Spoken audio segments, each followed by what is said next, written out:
चलिए तो सीधे लिए चलते हैं पटना कि जहां के सीएम सम्राट संबोधित कर रहे हैं। और नीचे 2-3 अनुभव हमें प्राप्त हुआ। मैं देखता था कि प्रखंडों में विधायक के तौर पर मैं तो 2 सीट पर विधायक के तौर पर विधायक बना, 2 बार विधान परिषद के सदस्य के तौर पर काम किया। मेरा यह अनुभव था कि गांव में लोग कहते थे कि हमारे बच्चे पढ़ने के लिए भागलपुर जाएंगे, हमारे बच्चे मुंगेर जाएंगे, हमारे बच्चे पूर्णिया जाएंगे, हमारे बच्चे सहरसा जाएंगे। मतलब उस इलाके का जो बड़ा शहर था वहां भेजने की तैयारी होती थी और घर से लगभग 100 किलोमीटर 70 किलोमीटर जाना पड़ता था। मैं जब मुख्यमंत्री बना तो मैंने पूरी तरह इन चीजों को दिखवाया तो पता चला कि 211 ऐसे ब्लॉक हैं जहां कोई डिग्री कॉलेज नहीं है। तो हम लोगों ने सर्वप्रथम इसको चैलेंज लिया और 15 जुलाई से बिहार में सभी प्रखंडों में डिग्री कॉलेज स्थापित करने का काम शुरू किया, क्योंकि बेसिक चीजों को वहां आवश्यकता देने की जरूरत है। और इसी 10 तारीख से, क्योंकि टीचर का भी कमी था हमारे पास जो रेगुलर कॉलेज है वहां भी टीचर कमी थे, उसमें भी वैकेंसी के लिए हम लोगों ने कहा कि परमानेंट भी आप बहाली कीजिए। और इसके साथ साथ 10 तारीख से, इसी 10 तारीख से परसों से सबकी ज्वाइनिंग हो गई। जहां भी टीचर 211 कॉलेज में जिनको चिन्हित किया सब लोग लगभग वहां ज्वाइन भी कर लिया और पढ़ाई शुरू करा दिया साथियों। इसलिए जो 211 कॉलेज थे, लोग कहते थे कि यहाँ तो टीचर ही नहीं। कई मीडिया के साथी को मैंने देखा ये चर्चा करते। हम लोगों ने शुरुआत किया था, हम लोगों ने 15 जुलाई को शुरुआत की और 10 अगस्त तक सबको टीचर देने का काम किया। और आगे भी 3 महीने में लक्ष्य है कि जितने भी कॉलेज हैं सभी कॉलेजों में परमानेंट टीचर बहाल कर सभी कॉलेजों में उनको पहुंचाने का काम किया जाएगा।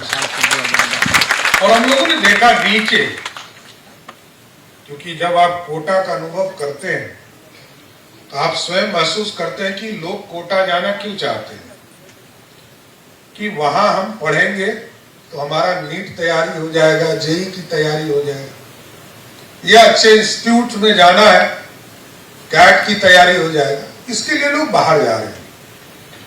तो हम लोगों ने एक व्यवस्था शुरू कराया है। सभी 511 मॉडल स्कूल हम लोगों ने शुरुआत किया और उसकी संरचना में लाइव क्लासेस लाया, बिहार स्कूल लाइव क्लासेस लाया।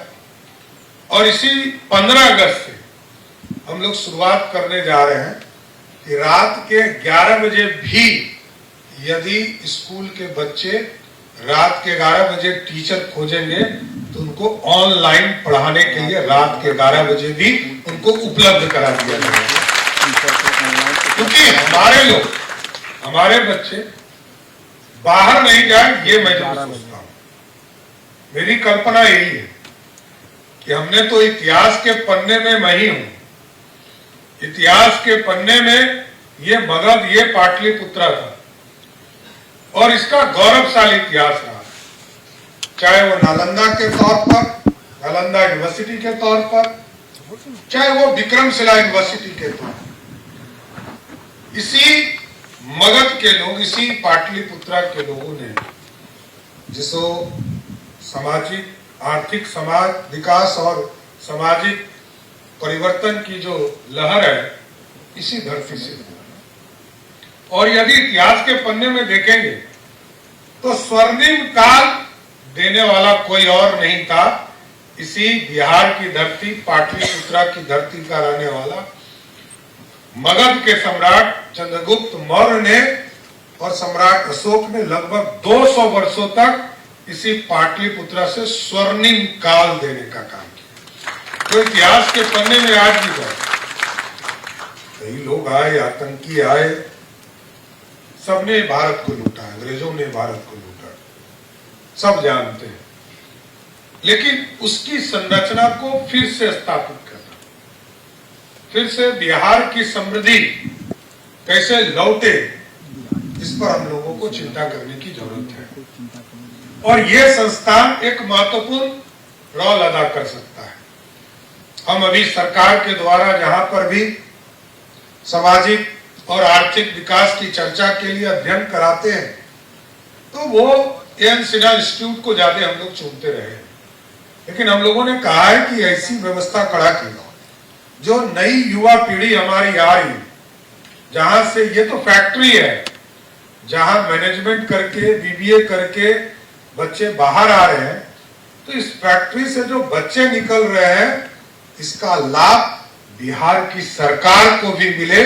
इसलिए आगे के दिनों जब भी कभी हमको सामाजिक और आर्थिक परिवर्तन की चिंता करनी होगी, तो बिहार के इसी एलन मिश्रा इंस्टीट्यूट के बच्चों को उससे जोड़ने का काम करेंगे और यहाँ अध्ययन का भी काम इसी संस्था से कराने का काम करेंगे। साथियों, स्वाभाविक है